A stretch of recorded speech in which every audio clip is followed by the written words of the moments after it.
families. We're here with families who have lost a loved one because of an illegal immigrant who's come across the border and killed or harmed a family member. And we want to let everybody in Texas know about the reality of the dangers of open border policies. The people around the table I'll be introducing shortly, but let me just start by telling you this. A lot of people want to know, and I want to tell them exactly what we're doing on the border and why we are doing it. Texas is stepping up to do more than what any state has ever done to secure our border. We're having to do this because the Biden administration is doing less than any presidential administration I've ever seen to do the fundamental job of the United States to secure our border. Texas has already allocated, just for the next 2 years, more than $3 billion for the state to step up and secure the border. Part of that money is being used to fund 10,000 National Guard who are guarding the border as we gather for this press conference here right now. On top of that, we have more than 1,000 Texas Department of Public Safety officers who also are not only guarding the border, but the National Guard working with DPS, they are making arrests of people coming across the border. We don't use the catch and release program. We arrest and jail people coming across the border committing crimes in our state.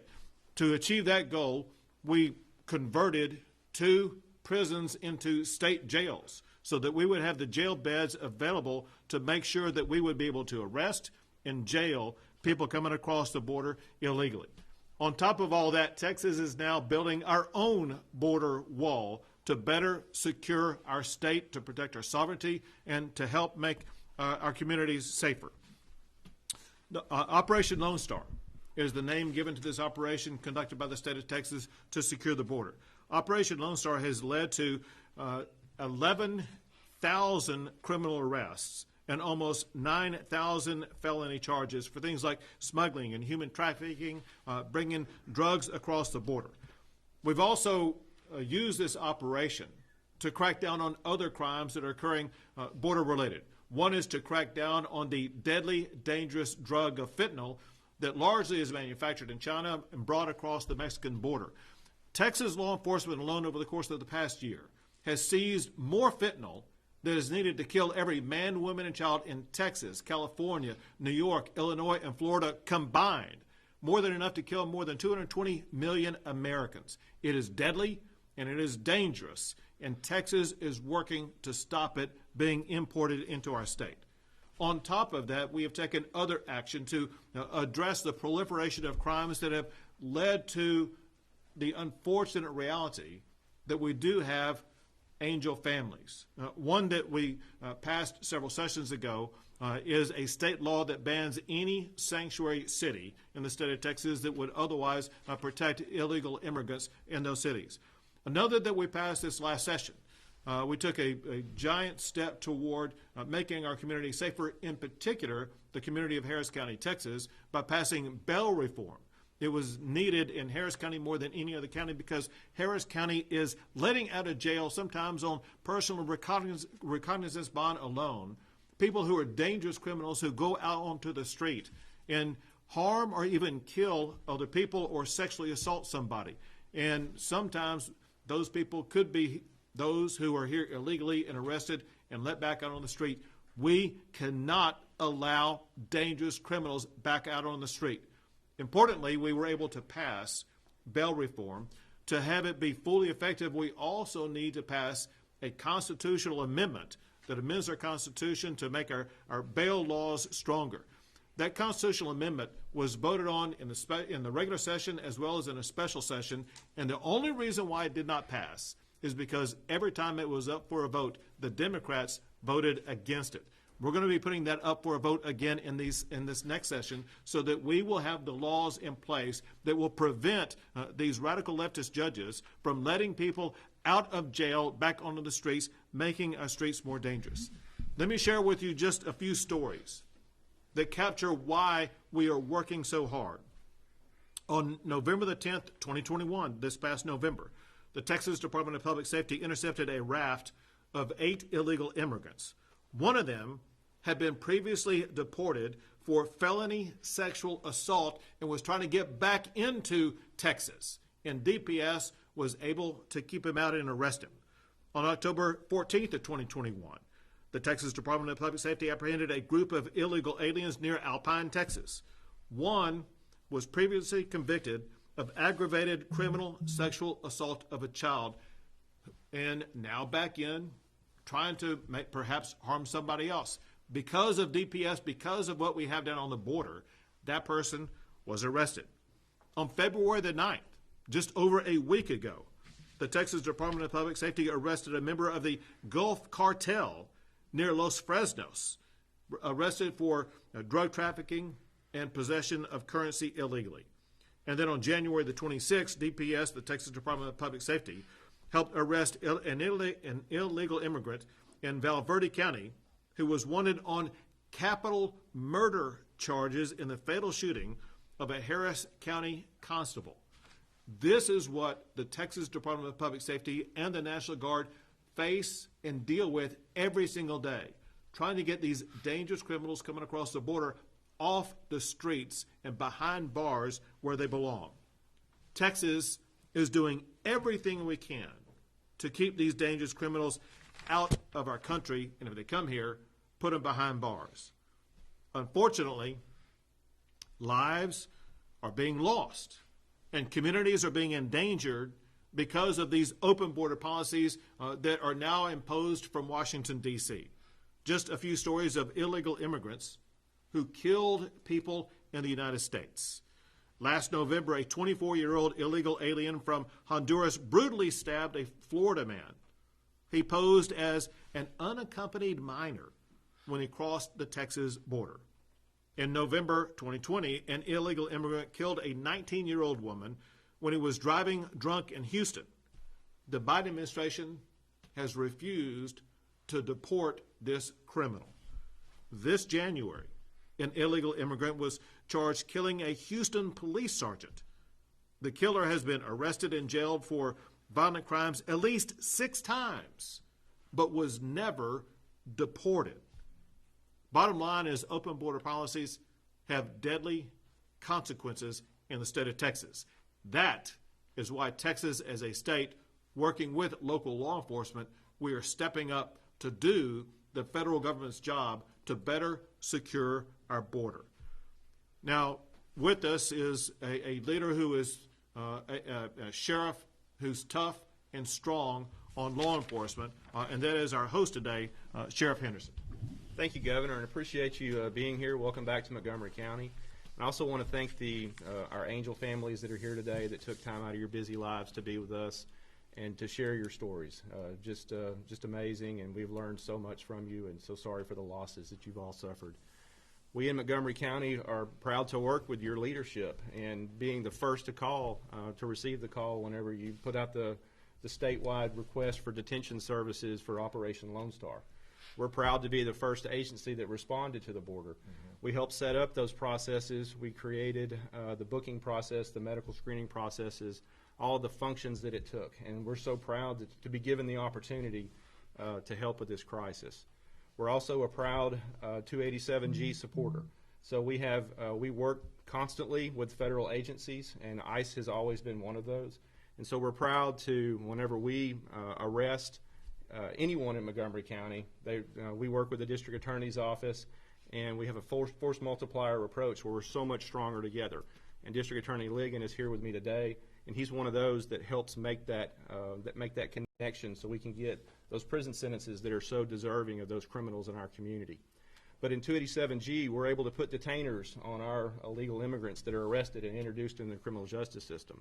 So after those local charges are disposed of, then the federal government then finally has their opportunity to do what they're supposed to do and return those illegal immigrants to their country of origin.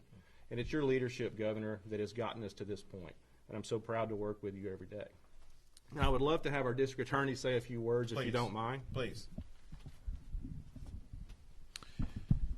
In Texas, there's an expression, justice delayed is justice denied.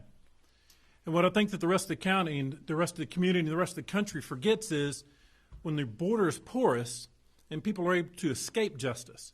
Because whether they're committing a crime in Montgomery County or Harris County or any other county, the state or the country that they flee to is Mexico.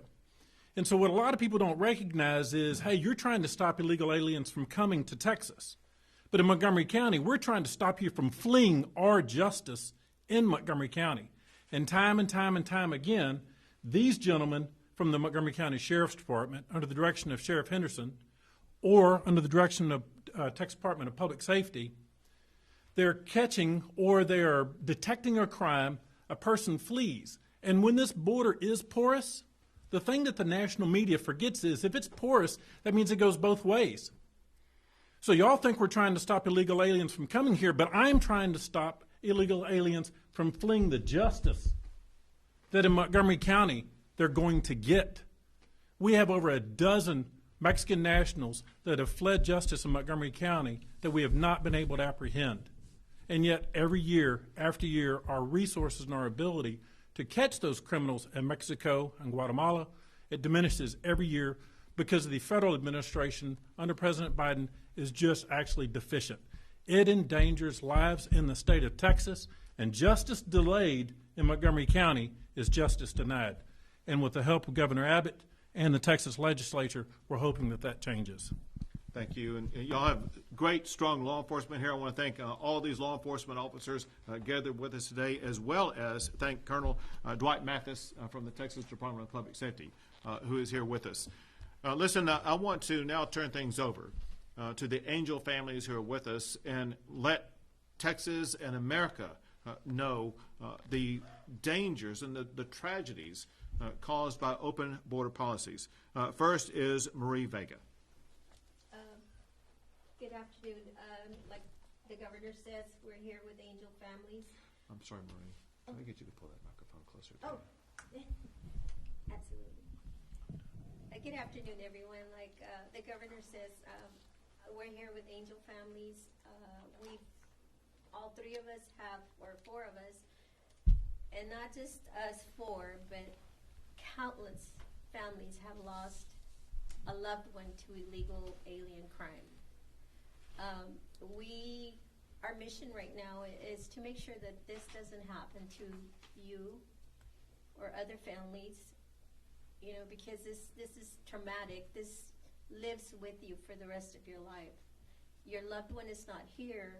Someone that, and from meeting all these families, one thing I've noticed is that every one of our loved ones was a productive individual of the community.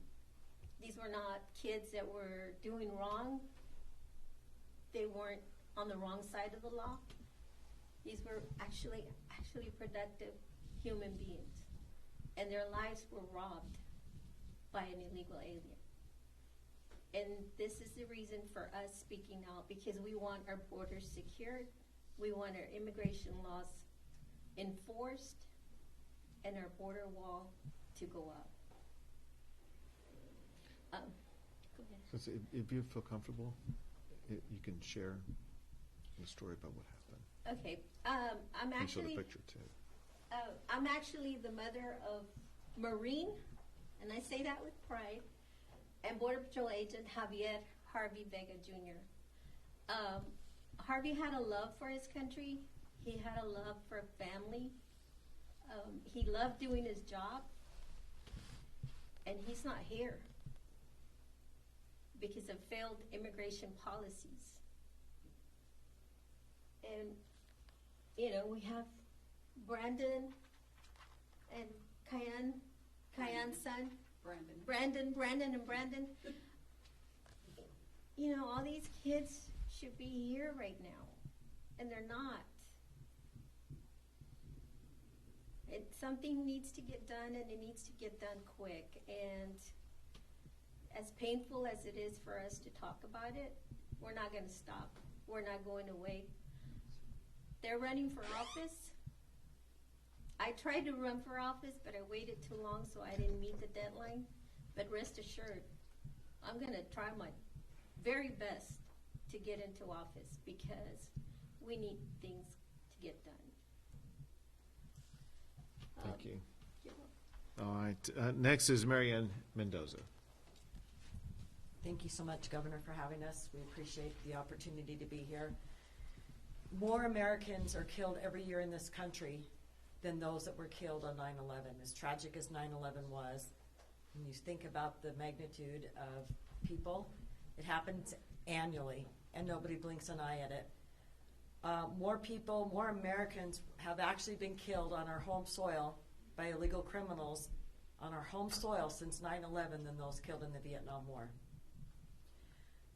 We have illegals, you know, they're pouring into our country, they're unvetted. Title 42 is being misused. The unaccompanied children are still unaccounted for. And last I knew, the last number that the Biden administration had given us was 60,000. I know it's probably closer to 250,000 unaccompanied minors that nobody's asking questions about. Open borders are a problem not only for American citizens who are being harmed, but the people who are being trafficked across this border. Our children are collateral damage to a federal government who cares more about illegal rights than American citizens. And so it's time for states to step up and do what they are constitutionally authorized to do. Protect their states and their citizens when the federal government will not do it. We need to close our borders with Mexico, close the superhighway of human smuggling, drug smuggling, and stop the enabling of illegal criminals from coming into our country and creating more angel family members. We don't want any more members of our organization. Our children, Brandon Mendoza, Brandon Michael, and Harvey Vega, deserve to live out their American dreams, not to give them up for an illegal who dreams of coming to America unvetted and crossing our border illegally. There's a right way to do this, and I am proud of the fact that Governor Abbott is standing up and taking the control that the state has in its power to close our borders and make a difference. And I want to thank every one of you law enforcement agents who are here. Thank you for your dedication. Thank you for what you do for Texas, for our country, for its citizens, and thank you for having us here. Thank you very much. Next we have Kian and Bobby Michael. Hi, Governor Abbott. Thank you so much for having us. My name is Kian Michael. Kian, sorry. I said Kian. Oh, that's okay. It's close enough. Greetings to everyone from Florida, from the great state of Florida. Our 21-year-old son, Brandon Randolph Michael, and there's a picture of him over across the other side of the room, was on his lunch break going to cash his paycheck and was killed. He was hit and killed by a twice deported illegal. And that means that twice he decided to break our laws and come back into our country. And the third time, he killed our son. He took his life. Brandon was engaged to be married. This is my husband, Bobby. He's our middle child. Never had an opportunity to have children of his own. We thought we were going to be planning his wedding, and we ended up planning a funeral. Brandon loved Dallas Cowboys, and it's amazing that I'm now here in Texas because his whole room was just, it was Dallas Cowboy stars everywhere. And so it's an honor, and it means something special to be here to help to speak out, and thank you for what you're doing. Brandon he told me just a few weeks prior, he told me that he wanted his life to mean something, to have meaning. And I told him, your life will always have meaning, and never thinking that we would be the ones to have to carry on his legacy, and we would be the ones to have to fight for justice for Brandon, because the illegal that killed Brandon, after he hit and killed him, got out of his car, watched him die, and he did nothing to get him any help. And we had to go to court. It forced the state of Florida to prove that he was behind the wheel. And after a lengthy trial, and it was horrific to have to go through this after the shock of losing a child. No parent should have to bury their children. He was only given 2 years, which is what we see consistently in angel families. This is like the constant thing that happens, is that there is a lack of justice. There is a lack of being held accountable. And that we know as Americans, if we break the law, we know that we will be held accountable. There is no sanctuary state or city for us to go to. We have been speaking out and working with our governor in Florida to help push laws to so that other parents don't go through this, such as the 287G program, such as the ban on sanctuary cities, not knowing that we would have a president that ignores the Constitution, will not uphold the Constitution. And yes, we're angry about that because as Americans, we should be safe in our own nation. We should be safe in our own cities. Your children deserve to be safe. When these wonderful officers go home and you leave home to put on that uniform and come and keep us safe, you expect to go home, and we want you all to be able to go home to your families. And under the current administration, he is violating our Constitution, he's violating our federal laws, and so now we all become statesmen. We all have to stand up, and we all have to rise up and say this is enough, and we will not stand for this to continue on. And I thank you, Governor Abbott, for what you're doing. It will not bring our children back. Harvey will never come back to us.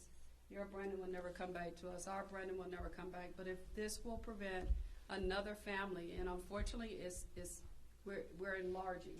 In the state of Florida, not long ago, we had someone from Honduras, an illegal from Honduras, who claimed to be an unaccompanied minor. And he killed someone in our city that I'm from, in Jacksonville. He stabbed him to death, and it turns out he was 24 years old. We just had another young man that was killed maybe a couple of months ago, and he was in his 20s by an illegal in a car wreck. It goes on and on and on, and it's happening entirely too much. We know the fentanyl that's coming through the borders is now one of the highest, if not the highest, killer among 18 to 24-year-olds. And it's not overdosing, it is poison, as Virginia said not long ago. And so we thank you for what you're doing. We know what's happening in Jacksonville. We know how it is impacting Florida, because it's not just impacting here in Texas, because you can only do so much with the borders being open. But without stopping them at the border, or being able to stop them at the border, because the Biden administration is not doing anything to help you, Governor Abbott, it's affecting every state. Every state has become a border state. Mm-hmm. And that's the reality. And we have to come together, and we have to know that it is time for us to do as much as we can. I know Marianne and I are running for office in our own states because we've got laws that we have to pass. And thank you for having us, and I will pass it on. Thank you, Governor Abbott, for this opportunity to speak briefly. My wife pretty much said it all. I just wanted to say, after spending 20 years in the United States Navy, I feel that our federal government let us down. Our borders are wide open, and it's a responsibility of our sitting president to make sure that citizens of the United States of America are safe. So thank you for what you're doing, and I'm just praying that all 50 states, the governors that's responsible of each state, come together and work to try to get this resolved. Thank you. Thank all of you. Also, thank you for the ideas that you shared earlier about future action that can be taken. It's ideas like yours that will lead to even more changes to make sure that we avoid something that should never happen. There are lives lost because of open border policies. We share a common conviction to make sure that we will do everything possible to close those borders, to secure those borders, to make sure other lives will not be lost. We'll take a few questions. Governor, I'm sure you've seen some of the surveys. There was one by the Cato Institute that found that the criminal conviction rate of people here in Texas illegally was, they said, 45% below that of native-born Americans. Just want to find out a bit more about why you wanted to focus on this particular group, this particular issue today. So you said that the criminal conviction rate of those who are here illegally is 45% less than current residents. Well, that's bizarre. That's not right. But I will tell you this. Yeah, I mean, the conviction rate obviously needs to go up. Now, importantly, I'd be curious where it shows those jurisdictions are, because we have a challenge in Texas right now. In Harris County, we have judges who declare themselves to be Democrat socialists who are not holding criminals accountable. In some counties in the state of Texas, we have district attorneys who are not holding criminals accountable. And it may be those jurisdictions that are leading to those results, and we want to take action to make sure whether you're a judge or whether you're a prosecutor, you're going to be held accountable if you are not prosecuting people who should be prosecuted, especially if they are let back out on the street and harm somebody else. Just wonder, do you have any statistical data you can share with us about how many illegal aliens has been charged with criminal offenses? So I have the numbers that are the numbers for Texas since we began Operation Lone Star last March. Since we began Operation Lone Star, we've made 11,000 criminal arrests, and with 9,000 being felony charges. Some others are people who may be convicted for criminal trespass are in those jails that we created in South Texas. One more question. Off topic, Lieutenant Governor Dan Patrick said that during the upcoming legislative session, one of his priorities will be eliminating tenure at all public universities in Texas. What do you think of that idea? Well, I don't know if he talked about eliminating tenure. I think what he was talking about was critical race theory. Is that right? Or They'll yeah. change tenure reviews from every 6 years to annually, and will define teaching critical race theory in statute as a cause for a tenured professor to be. Yeah, I haven't seen it. I need to take a look at it. Thanks. Thank you.